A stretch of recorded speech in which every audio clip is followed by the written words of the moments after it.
Salut les astronautes, nous sommes venus pour une nouvelle vidéo. Bien sûr, aujourd'hui je vais vous amener sur la Lune. Non, je rigole. Aujourd'hui je vais vous parler du programme Apollo 1 et 2. Donc ça va suivre, ça va être plusieurs épisodes comme d'habitude. We choose to go to the moon.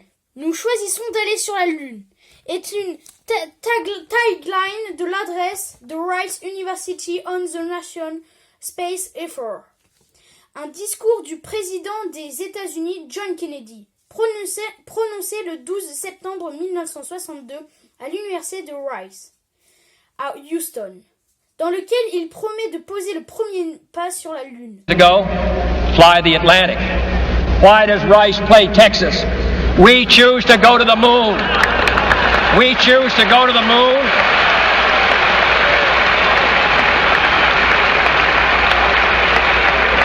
We choose to go to the moon in this decade and do the other things, not because they are easy, but because they are hard.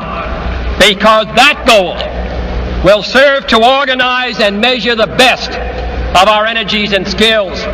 Because that challenge is one that we're willing to accept, one we are unwilling to postpone, and one we intend to win, and the others too.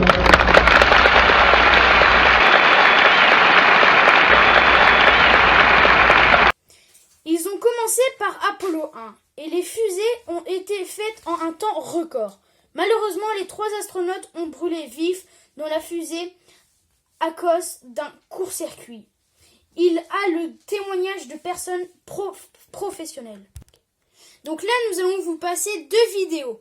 En gros, on va vous faire passer une vidéo du discours de John Kennedy et des témoignages de personnes qui étaient dans le centre de commande de Houston.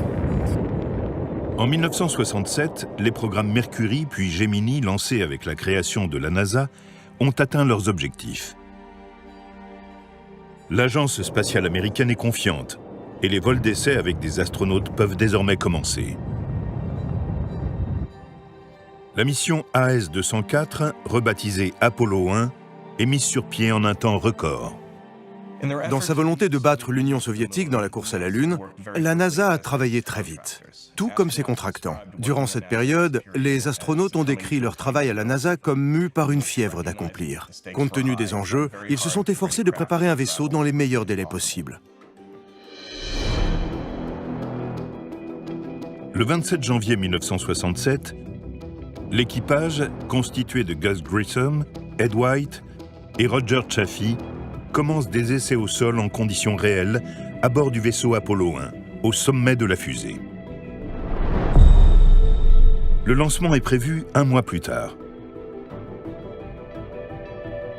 Mais dès qu'elle se retrouve confinée dans le module de commande, l'équipe réalise que les communications avec l'équipe au sol ne fonctionnent pas normalement.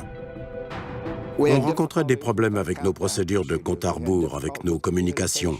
L'équipage avait rapporté la présence d'une odeur toxique à l'intérieur du véhicule spatial. On réglait les problèmes et on reprenait les essais. Après 5 heures de tests, un court-circuit est détecté dans le système électrique.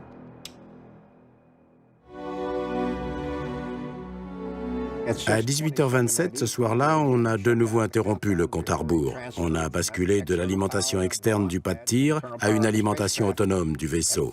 Et 4 minutes plus tard, on a été terrifiés par les cris de notre équipage. Et on les a entendus mourir.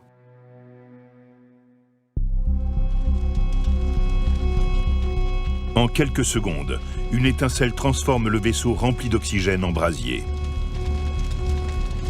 L'incendie est d'une telle violence que les 3 astronautes sont brûlés vifs.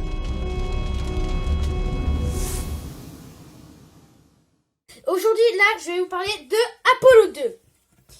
En quelque sorte, il ne s'est pas vraiment passé. En gros, les personnes qui étaient à Houston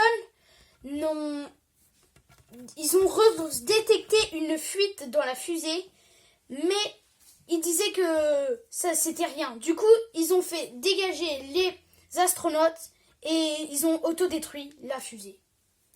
Donc les amis, les astronautes, n'oubliez pas de lâcher des pouces bleus, de lâcher des pouces bleus et d'appuyer sur la cloche ou de vous abonner plutôt.